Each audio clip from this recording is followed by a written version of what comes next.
Little did some people know that you can use this to consume in other ways, not just smoking, which is obviously super popular. People could come and experience like an event where you come and you dine, essentially eat, but what you eat is infused or has, cannabis in it to some degree. The one thing I've been learned again and again and again with this, whether it be in events or recipes, teaching people how to do this at home, because then they're taking information into their home and handling it, is like everybody's metabolism is different. Just like every single blade of grass is different, just like every single plant in your garden is different, everybody's metabolism is different. Since we started, I've seen a tremendous increase in more people who offer an option similar to what we do. I encourage healthy competition. Hey everyone, you're here with Mark Babel on Perfect Gardens TV. Please welcome Trey from Elevated Chef as we get into his origin story. Please remember to like, share, and subscribe, and check us out on Instagram and Facebook if you haven't done so already. Make sure to also check out the $2.99 membership, over 115 growers ready and willing to assist you through your growing practices.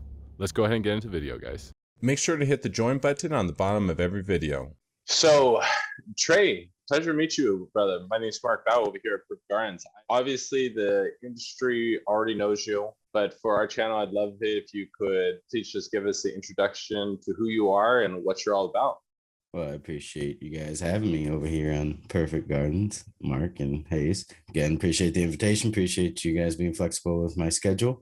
So humbling that the industry would just know who I am right off the bat. But in case you didn't, I am Treystrongz, aka the Elevated Chef, aka one half of Cannabis Lifestyle TV, which is now kind of evolved into Cannabis Lifestyle Media. We are a collective, I guess would be a good word, of cannabis content creators. Been doing this, I think we said 6-7 years, so better half of a decade going on, and really was formulated just from the lack of what we saw as a lack of digestible, direct information when it comes to really anything cannabis was the main point starting off. And then we really kind of found a niche, and not only a niche, but a community that was really striving, looking for grow information, because we as a nation are blessed to have quite a few states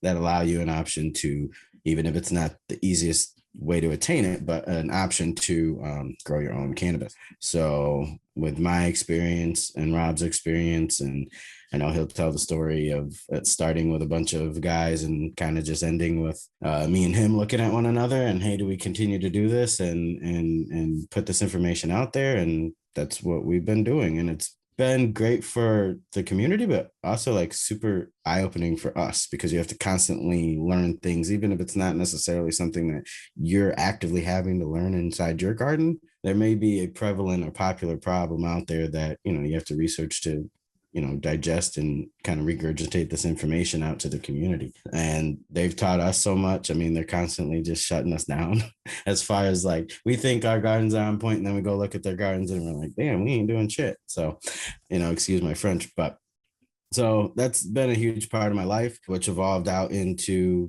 kind of what I was brought in for, which is my culinary background as a trained chef. Went to Chicago for school, a very food-based town, and that was always a part of kind of my back burner. But I had a love of cannabis, had a knowledge of growing it, and Rob kind of saw there being a cross path there, and so I was supposed to be on the show simply as a medical minute man, just come on and tell people what to do at that time with like their overages and, their trim and stuff like that. Things that at that time were pretty much hitting the garbage, but, little did some people know that you can use this to consume in other ways, not just smoking, which is obviously super popular, but I think it offers a really different experience with cannabis. I think there's huge ever like parallel lines between culinary and cannabis. There's so many things that like cross over. It's rather eerie sometimes, quite honestly. So that's been a huge part of who I am too. And so born Elevated Chef, when we saw, more and more people were either really just interested in the growing information, not so much the cannabis and culinary information. And so now I have the channel over there, Elevated Chef, dropping recipes every Monday Munchy Monday, because Mondays need a little bit of zhuzhing up, in my opinion. And so people can come over there and check that out and get in on some pretty dank recipes, whether they're infused or not. But they all are, because weed makes everything better. People think it's bacon, but it's actually weed. Actually, it's funny you got into the elevated cooking event, because we kind of wanted to get more into the events that you're throwing. I've been on YouTube for a while, but I never really got into the community. I was just I used YouTube as a one-way direction to share information, and I was tempted to even turn off the comments. And then the last 6 months to a year or so, I've really been pulled into the industry and have started to get to know all of you guys in a much more deeper way, really oh, who is this person? What are you guys all about?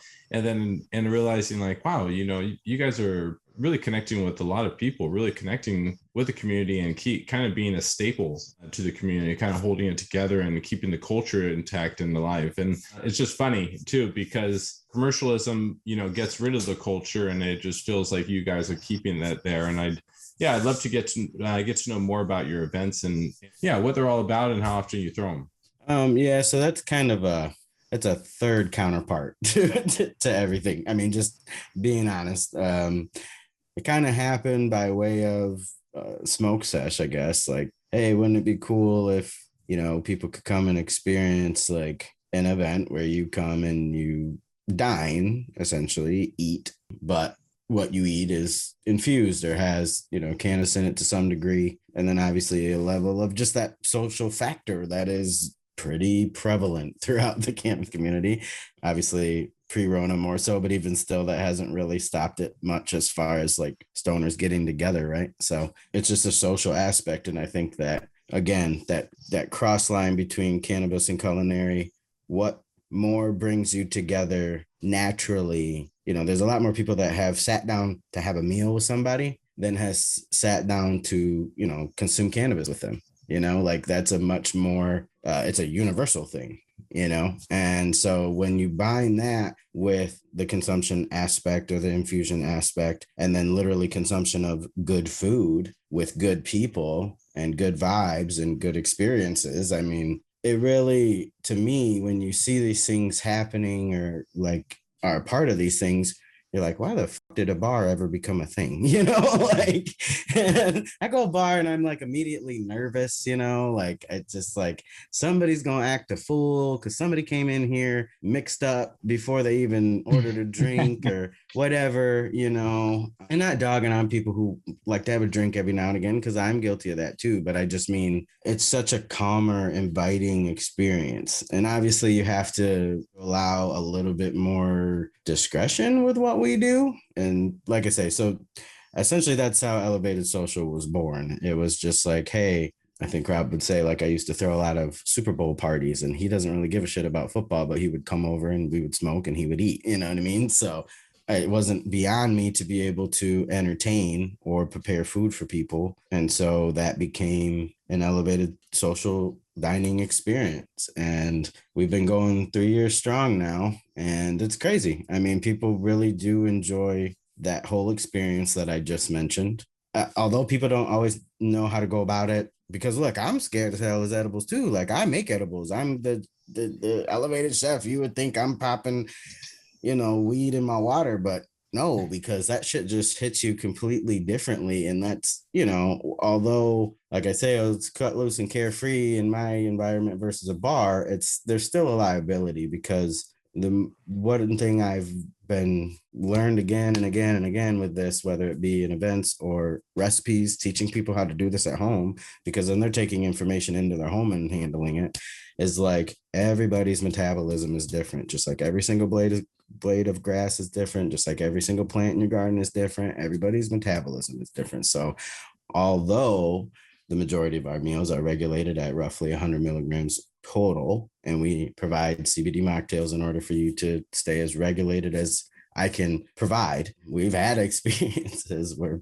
not laughingly, but luckily no terrible experiences, but people like, literally like, man, I lost a whole day, and not in a bad way. And I don't ever want it to be in a bad way, because I've had bad experiences with edibles, and it is not fun. It is like the minute it starts, you want it to stop. And so I don't want that associated with me or my brand or anything to do with me, quite frankly. But it's hard. It's hard to regulate those things in because again, everybody's a little bit different. And while some people, may not feel crazy high even after the fact, we do allow an elevation station, aka a dab bar. So I mean, either way, if you come to one of our events, you're gonna feel something. And if you don't, then I don't know, maybe smoking weed just ain't for you. But yeah, it's a whole experience.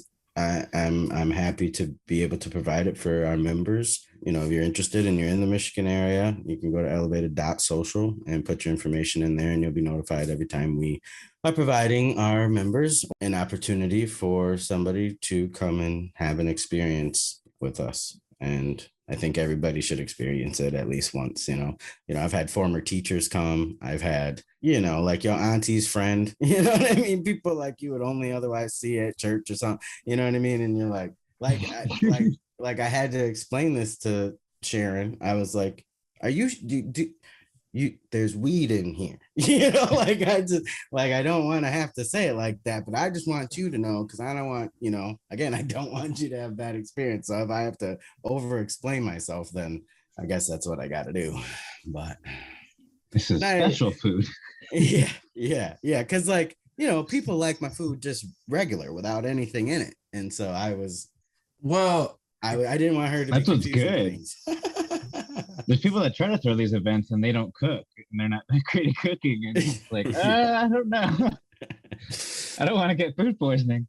Right, but with you can actually cook, and you can plate, and you can display it really nice and make people feel good about what they're going and look. I'm since we started, I've seen a tremendous increase in more people who offer an option similar to what we do. I encourage healthy competition because I'm a chef, and although I like to cook, I don't want to cook for myself every single damn night. I like to go out. Pre-Rona. I like to, go into different restaurants and experience new flavors that I necessarily are not what I want to create. So I think it's awesome that there's other people that are doing this. And quite frankly, there's a lot of them who are doing it to a higher or gourmet factor than I am. I'm not a gourmet guy. I want it to look nice because you eat with your eyes first. We all know this. Like I present you with a pile of dog food looking stuff, you're not going to be appetized. But my main thing is flavor. But, that's why I became a chef, was a solid belief that unlike almost anything else in this world, you can taste something and literally be transported through time and place, and that's a pretty powerful thing, in my opinion, to be able to provide somebody with, I've personally had it where somebody made a dish that literally it tasted like my grandmother's cooking, and she was, been passed at that point. And I almost cried. Like he could see me get emotional, and I was like, I'm okay. It's just really good, so. You've said multiple things in this conversation that kind of like, which one do we unpackage first? From you kind of get to know your neighbors and your friends growing up, and then you evolve or get older, like you say, you're doing these events, and these people come back into your life, and you're like, hey, I don't know how you got the invitation to this, but I just want to make sure what you were invited to. What I'm saying? They're like, no, I just want to make sure you hook me up with the good stuff. And you're like, oh shit, you're just like, oh, all right, I didn't know you were up like that, and just like, it's really interesting where so much of our community and people around us, just because this plant and many other things. This is just one thing. Think of all the other different layers of things people hide on a daily basis because they feel they're going to be shamed or be looked at as a criminal or something along those lines. And then you get to know them in a little bit deeper way, and you know something about them and they know something about you that brings you guys closer. And I completely agree with you on that one. And then also the second thing too is if people are copying you, it just means you're doing something right. You know what I mean?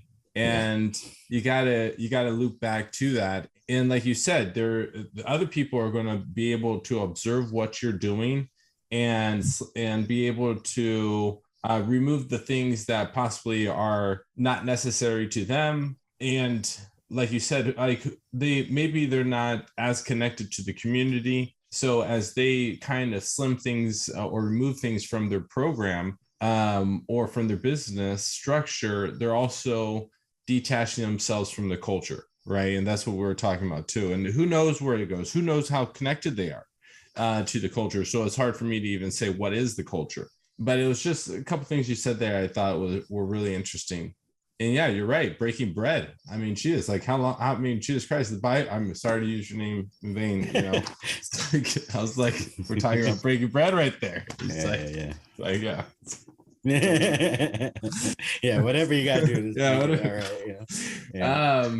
But breaking bread. I mean, that is a age-old tradition, and removing the taboo. Once again, we got to do whatever we got to do to remove the taboo off this plant. And instead of smoking and or doing these other things that are attached to that taboo, attaching it to, like you say, breaking bread, eating food with the family and friends. When's the great application of it too? Well, it's natural. It's like I say, to eat, via myself. Well, I guess drinking is technically the first thing you learn how to do, but he thinks of it as eating because you don't get that pissed if you're only thirsty. So yeah.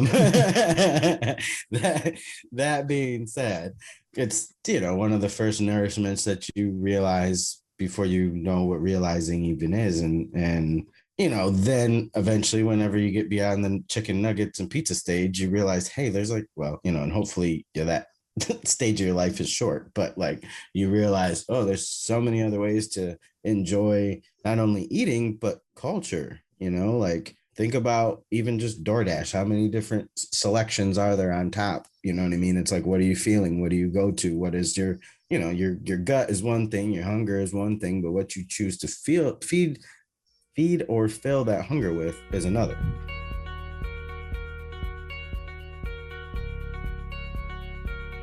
So, for example, we can't use Serenade. Serenade is a Bacillus pumilus because if we did, I think that would end up failing one of our microbials. So it's not approved for Canada in Canada. Where I believe in California, you are allowed to use Bacillus pumilus.